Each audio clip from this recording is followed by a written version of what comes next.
Okay, Mustangs, I am here to help you as you're starting to get assignments back or getting grades in the grade book. You might be getting some feedback from teachers. I want to make sure that you don't miss that feedback.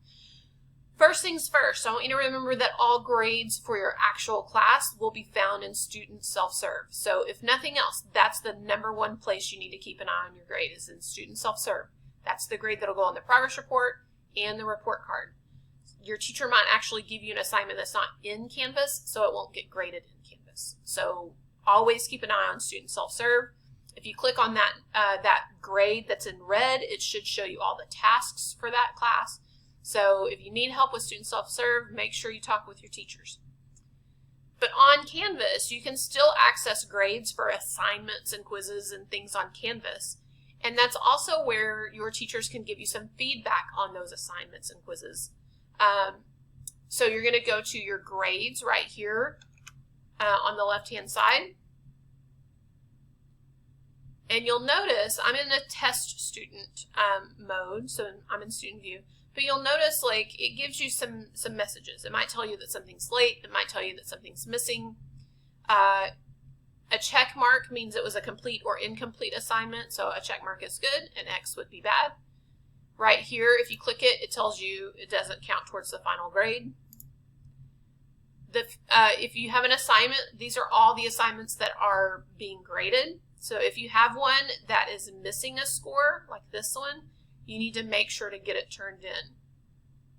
The other thing is you might have an assignment and you might see this assignment got a great grade, a 100, but there might be some feedback.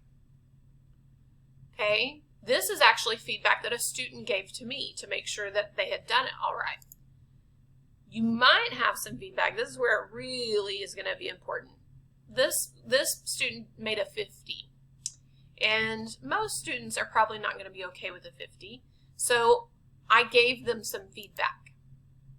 In this case, I gave them feedback as a media comment. That means I made a quick little video or audio tape, audio recording, excuse me, to tell them what to do, okay, and how to fix it.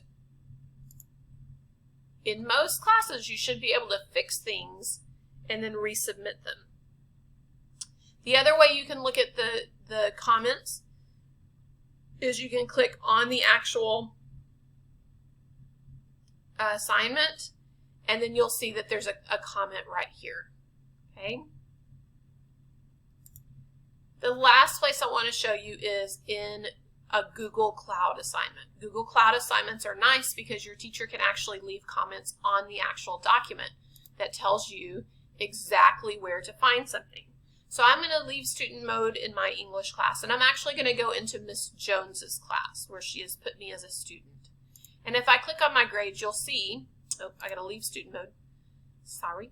You'll see that I am not a very good student in Miss Jones's class. I rarely do my work. That's why I have all these missing assignments.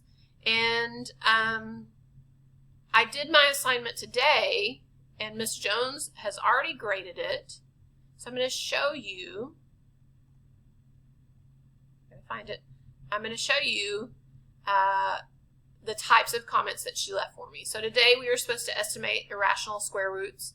And so I can click on the assignment, or I can go to this little feedback bubble. So anytime you're looking at a grade, there's probably going to be a feedback bubble. And I can see that she says, thanks for submitting on time. Make sure you're estimating your answers to the nearest tenth. This means that there should be 1 digit behind the decimal. So that's one kind of feedback she can give me. But if I click on the actual assignment, and then I click on View Feedback, now I can see my actual page that I typed on. And if I scroll down,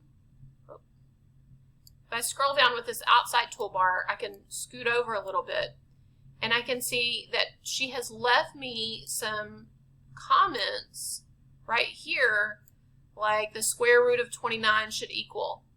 Well, I just got in a big hurry and I did all of the work, but then I left this part blank. So Ms. Jones has very helpfully asked me, would the square root of 29 be closer to 25 or 36? How could I use the number line to estimate my solution? So when I want to make a better grade, I can go back, I can fix it, I can resubmit it to Ms. Jones. Okay? So, lots of ways to find feedback. Your teachers are taking time to give you feedback. Implement it. Get better grades, learn more. If you have any questions, make sure to see your teacher or ask your teacher so that you can be the best student that you know how to be.